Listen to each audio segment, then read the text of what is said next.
9h, 11h, Europe 1 Culture Média. Philippe Vandel. Il n'y a rien de pire que les femmes entre elles. C'est le sous-titre d'un essai qui vient de sortir intitulé Rival. C'est publié chez Flammarion. Résumons, en matière de beauté, dans les rapports mère-fille ou dans le monde du travail, les femmes s'avèrent très dures les unes envers les autres. Dans une société qui demeure patriarcale, les places des femmes sont chères et il faut, ai-je lu, se battre pour s'imposer. Cette règle est vraie également dans les médias.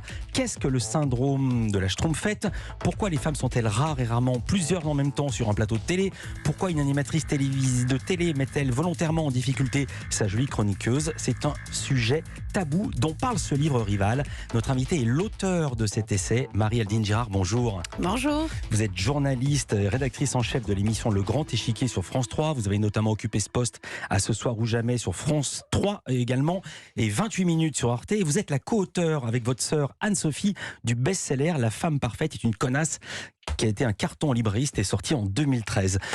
D'abord, le point de départ de ce livre que vous avez écrit toute seule, Rival au pluriel.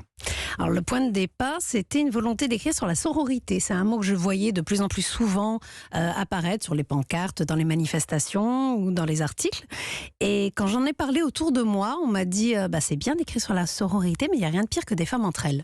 Et je me suis rendu compte que cette phrase, je l'avais entendue toute ma vie, sans jamais l'interroger. Et j'ai eu envie de me poser et de l'interroger et d'interroger d'autres femmes sur cette phrase. Je ne peux pas répondre à votre place puisque je ne suis pas une femme. Est-ce que vous-même, vous l'avez déjà dit, il n'y a rien de pire que les femmes entre elles ? Je pense que j'ai pu me la dire, mais surtout je l'ai laissé dire comme un fait, comme quelque chose avec lequel on devait vivre et qu'on n'avait plus besoin d'interroger aujourd'hui. Expliquez la méthodologie de ce livre. Il est à base de rencontres, d'interviews. Exactement, un certain nombre de femmes. Alors je pense que j'ai dû en interviewer ou entretenir, parce que c'est aussi autour de discussions, d'apéros ou d'interviews plus formelles que j'ai entendu pratiquement une centaine de femmes. Il y a un peu plus d'une quarantaine de témoignages dans le livre. Et la volonté aussi d'avoir des femmes d'horizons différents, d'âges différents, et à qui j'ai posé cette question. Alors, il n'y a rien de pire que des femmes entre elles. Il y a évidemment un avant-propos comme dans chaque essai. Et puis le premier chapitre est emblématique, c'est la distinction entre rivalité et compétition. C'est quoi justement cette distinction ? Alors, je pense que tout se joue justement sur cette nuance. J'ai une sœur jumelle et toute ma vie, en fait, j'ai été en compétition avec elle, mais une compétition saine. C'est-à-dire que l'autre femme était celle qui me soutenait, qui me faisait évoluer, qui me challengeait. Et il y avait quelque chose de magnifique dans cette compétition. La rivalité, en revanche, n'est pas saine parce que justement, ça fait appel à un manque de confiance, ça résonne avec ce syndrome de l'imposteur, notamment, dont il est beaucoup question dans le livre. Et quand on est élevé avec une sœur jumelle, justement, et qu'on se rend compte, en avançant dans la vie, que peut-être que les autres femmes ne voient pas l'autre femme comme quelque chose de positif, mais comme une menace, il est temps d'interroger tout ça. Le syndrome de l'imposteur, ça existe également chez les hommes. Alors vous écrivez, je vous cite, « Aucune étude sérieuse n'a prouvé scientifiquement que les femmes se comportaient davantage en rival que les hommes entre eux. Mais ce qui est certain, c'est qu'elles le ressentent, qu'elles en sont intimement persuadées et qu'elles en souffrent. Alors sur quoi on peut s'appuyer pour parler de la rivalité entre les femmes ? Sur quoi vous êtes-vous appuyé ? Sur la parole des femmes. Parce que justement, c'est cette parole-là qu'il faut accueillir avec bienveillance, parce qu'il y a des témoignages qui vont irriter. Moi, je ne suis pas d'accord avec tout ce qui est dit dans le livre. Mais c'est vrai, vous le dites d'ailleurs, vous prenez vos distances parfois. Tout à fait. Et je précise que le sous-titre « Il n'y a rien de pire que les femmes entre elles », c'est pas une phrase de vous, c'est entre guillemets. Exactement. C'est très important de le préciser. Voilà, c'est une phrase que j'interroge et je pense que pourquoi on ne s'est jamais intéressé, parce que c'est désuet.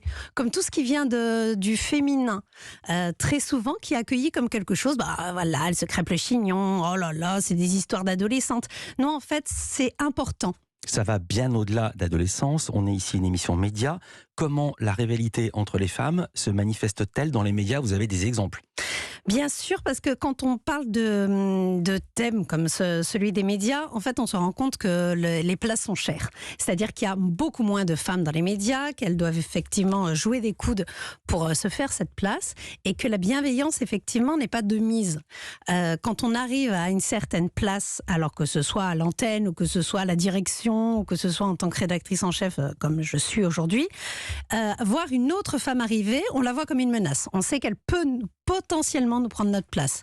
Donc on n'est pas, entre guillemets, assez bête pour la prendre avec nous et la faire monter. Ça, c'est la théorie. Et effectivement, moi, c'est un appel à la bienveillance en disant faites monter les autres, ils seront obligés de nous faire la place. C'est un sujet tabou, mais parfois certaines figures emblématiques des médias peuvent en parler, à condition que l'histoire soit très ancienne, dans les années 80-90. Chantal Latsou était notre invitée le mois dernier dans Culture Média, et je lui avais parlé de Rosy Vart, qui la traitait particulièrement mal dans le feuilleton Maggie. C'était un énorme succès d'audience. Rosy Vart avait le premier rôle, et Chantal Latsou avait un petit rôle. On écoute ce qu'elle nous a confié à ce sujet. J'aimais beaucoup cette femme, mais elle voulait pas que je sois belle. Donc quand j'étais trop belle, on me disait change-la. Elle disait à la billeuse, voilà. Vraiment? Vraiment, oui. Et vous lui disiez ça après? Vous êtes allé la voir, vous êtes expliqué Non, ou pas parce du tout? que- Parce non, qu'elle non. était la vedette Ah, non. et vous une petite débutante. J'osais pas, je me pliais à ce qu'elle voulait. C'était Ouais. la grosse vedette. La beauté fait peur et pousse à la rivalité, voire à la méchanceté. C'est très important dans les médias, puisque on voit nos visages, ce qui n'existe pas si vous travaillez à la SNCF ou ailleurs, dans une administration. Oui, je pense pas qu'un jour vous ayez entendu, vous, Philippe Vandel, il y a un petit jeune tout frais qui risque d'être la nouvelle petite personne qui peut vous remplacer. Une femme l'aura entendu toute sa vie. Au contraire, moi j'ai commencé à Nulle part ailleurs, et Gildas a tout fait pour booster Antoine Decaune, et Antoine Decaune a tout fait pour nous booster moi et plein d'autres jeunes qui étaient là et qui démarraient. Exactement. Après, les femmes ont cette envie aussi de faire ça, mais il y a un système qui est mis en place autour de nous. Quand on parle de la théorie de la Schtroumpfette, c'est que dans le village... Racontez, c'est passionnant. Non, je vous interromps parce que c'est absolument passionnant. Qu'est-ce que le syndrome de la Schtroumpfette? C'est pas un concept de vous, c'est un concept américain que vous avez très bien expliqué et déployé. Exactement, qui a été écrit dans les années 90. C'était un article du New York Times. En fait, c'était une journaliste qui parlait de séries et qui parlait justement dans le village des Schtroumpfs, il y a une Schtroumpfette. Alors déjà, elle est décrite de façon stéréotypée, c'est-à-dire elle est blonde avec sa petite robe, etc. Chaque Schtroumpf a une caractéristique. Il y a des drôles, il y a timides, il y a machin. Non. Il y a joyeux, il y a grognon, il y a timide. Alors ça, c'est plus chez les sept nains, mais Oui, chez les Schtroumpfs, c'est un peu le même truc. raison. Mais c'est un peu ça. Ouais. C'est un peu ça. Mais la Schtroumpfette reste une Schtroumpfette. C'est une femme. Elle n'a pas d'autres caractéristiques. Déjà, on s'en fiche, c'est une femme. Bon, voilà, déjà, elle est posée comme ça. Et puis, on se rend compte, en fait, qu'il n'y a qu'une Schtroumpfette dans le village des Schtroumpfs. Et qu'en fait, elle n'est pas assez bête pour laisser sa place à une autre. Si notre femme arrive, une autre Schtroumpfette arrive, en fait, elle va essayer de s'en débarrasser parce qu'il n'y a qu'une place. Et dans les médias, notamment, on se rend compte très souvent qu'il n'y a qu'une seule place.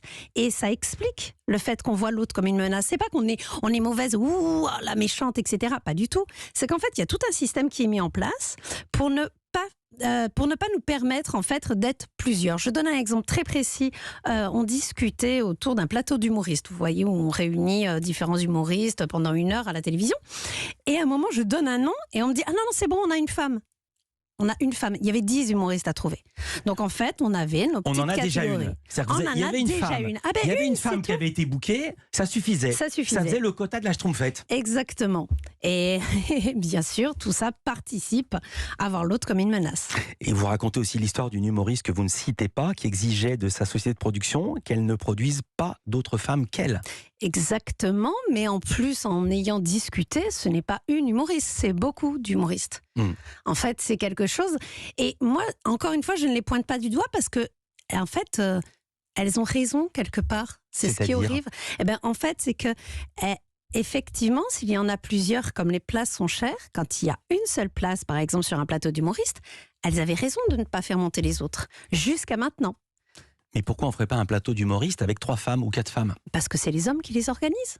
Jusqu'à maintenant, et c'est eux qui décidaient du système. Ça arrange aussi beaucoup de monde qu'il y ait peu de femmes et que ça amuse aussi, qu'elles se crêpent le chignon. Qu'est-ce qu'il y a de plus drôle alors je ne vais pas dire les hommes, on va dire le système patriarcal. Mais effectivement, à chaque fois, je me pose la question, à qui profite le crime? Système. Ça va même plus loin, vous ne donnez pas le nom, donc je ne vais pas vous le demander, mais également le cas de cette animatrice qui part en vacances, comme ça arrive parfois, une émission s'arrête et on est remplacé, et qui a demandé expressément à la chaîne, ou à sa production, je ne sais plus, qu'elle soit remplacée, mais pas par une femme. Oui, c'est une histoire aussi qu'on m'a racontée, mais je pense qu'elle est vraie, puisqu'on a tous été en plus confrontés, travaillant dans les médias, à ce genre de volonté. Ouais. Mais en même temps... Je vais vous dire ce qui me frappe dans cet exemple, c'est que j'imagine qu'elle n'a que le mot sororité à la bouche. Bien et sûr. Qu'elle-même dénoncerait ce comportement si on lui racontait sans se rendre compte, tout en se rendant compte qu'elle l'applique à elle-même et aux autres. Totalement, mais je pense que moi-même en écrivant ce livre, je me suis questionnée là-dessus parce que moi-même en assistant à des scènes de misogynie ordinaire comme celle-ci, parce que même si ça vient de femmes, ça reste de la misogynie. La misogynie n'est pas que l'apanage des hommes. Les femmes se comportent aussi de façon misogyne et je pense que moi j'ai laissé faire. J'ai assisté à ça aussi dans les médias toute ma vie et je pense que j'ai été complice aussi de ça. Livre passionnant, sujet tabou, on n'a pas encore épuisé le thème. Culture Média continue, Rival, c'est signé Marie-Aldine Girard, elle est notre invitée sur Europe 1, tout de suite. En compagnie de Marie-Aldine Girard qui signe Rival au pluriel, sous-titre entre guillemets, il n'y a rien de pire que les femmes entre elles, c'est un sujet tabou, c'est la compétition, plutôt la rivalité entre les femmes plutôt que la compétition que vous jugez saine et la rivalité malsaine, c'est un essai publié chez Flammarion. Dans le milieu professionnel largement dominé par les hommes, et les médias n'échappent pas à la règle, même si la patronne, je laisse saluer, c'est Constance Benquet, c'est une femme qui dirige Europe 1, les femmes auraient tendance à être plus dures entre elles, c'est ce que vous appelez le syndrome de la reine des abeilles. Expliquez-nous ce concept. Quels exemples vous pouvez donner? Alors, c'est un concept qui a été étudié puisqu'il date des années 70-80. Hein.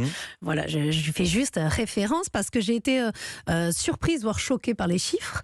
Le chiffre qui a avancé, c'était que lorsqu'une femme monte dans la hiérarchie d'une entreprise, les autres femmes ont 80% de chances de moins de monter également. C'est-à-dire qu'on pourrait naïvement penser, puis surtout qu'on parle des années 70, on sort, voilà, les femmes entrent quand même dans le travail, et on pouvait imaginer qu'une femme qui monte dans la hiérarchie allait tendre la main aux autres femmes, et c'est tout le contraire en fait qui se passe. Elle ferme les portes derrière elle. Elle ferme les portes derrière elle, et pire que ça, elle tente, et c'est un réflexe qu'on peut avoir et dont on pourra peut-être parler après, aussi d'essayer de ne pas être associé au genre féminin. C'est-à-dire que très vite, on va être adoubé par ceux qui sont en haut. Et qui est en haut, ce sont les hommes. Et essayer aussi de prendre leurs caractéristiques, de parler le même langage et de gommer tout ce qui peut être féminin, qui peut être associé à la futilité, à la fragilité, à ce qu'on nous met dans la tête depuis qu'on est enfant. Et voilà, c'est quelque chose qui a tendance à se perpétuer. Alors moi, j'ai découvert le monde du mentoring. J'ai découvert un monde que je ne connaissais pas et qui est en train de vraiment de changer, et ces femmes qui se prennent par la main, qui aident les autres à monter, et je trouve ça merveilleux. Mentoring comme le mot un mentor. Vous parlez du regard que portent les hommes sur les femmes, et vous dites que là aussi il y a une sorte de compétition entre elles, comme si elles voulaient recueillir ce regard, je ne sais pas, le capter, je ne sais pas trop comment dire les choses. Mais je pense que quand j'ai commencé à écrire le livre, j'avais qu'une envie, c'était de ne pas parler des hommes. En fait, je voulais parler de femmes, entre femmes, pour les femmes, et puis se dire à nous voir discuter, penser, sans eux, ils s'habitueront. Et je me suis rendu compte que c'était impossible, parce qu'ils sont au centre de tout. Et que la rivalité, effectivement, vient aussi de vouloir être aimable aux yeux des hommes. Quand je donne un exemple, par exemple, concret avec ma sœur jumelle qui est humoriste, on a toujours dit, nous, on a des humours de mecs. On a un humour de mec. Et en fait, maintenant que je questionne cette phrase, pourquoi j'ai dit ça toute ma vie? Parce qu'en fait, on nous a fait croire que les femmes n'avaient pas d'humour. Et donc, j'ai participé aussi à ça, à ne pas vouloir être associée au genre féminin, justement, alors qu'il n'y a pas d'humour de meuf. Et quand bien même il y en aurait un, c'est le mien, il est génial. Donc, j'ai envie de le valoriser maintenant. Ou alors il y a des thèmes pour répondre à cette question et à ce cliché, il y a des thèmes.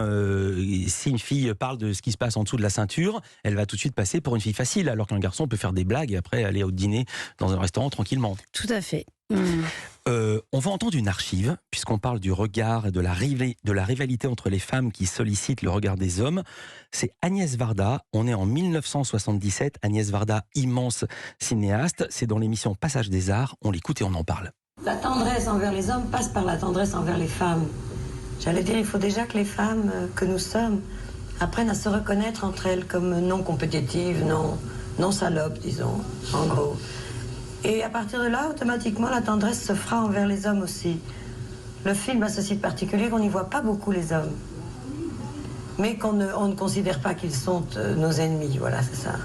Mais par contre, je crois qu'il faut redonner aux hommes la place qu'ils ont dans la vie des femmes, c'est-à-dire pas la première place. Ça, c'est un petit peu dur à avaler, je crois, mais... Il faudra qu'on se parle. On peut peut-être le dire gentiment, mais je crois que la vie des femmes qui travaillent, qu'elles fassent du cinéma ou qu'elles fassent autre chose, ou qu'elles travaillent dans des tâches moins privilégiée ou moins amusante ou moins particulière.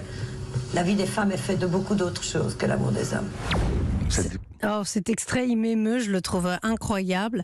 Après, c'est triste parce que je me rends compte aussi que c'était il y a une trentaine d'années et que voilà, l'évolution est très lente. Mais il y a des femmes formidables justement pour faire circuler cette parole-là. 77, c'est presque une cinquantaine d'années. Ah, d'accord. 77. On parlait du regard que portent les hommes sur les femmes. Maintenant, on va parler du regard que portent les femmes sur les femmes. On est une émission média. Dans les médias, il y a les réseaux sociaux et vous consacrez une réflexion à Instagram dont vous dites que ce réseau social s'avère un lieu de la rivalité féminine et de paradoxe.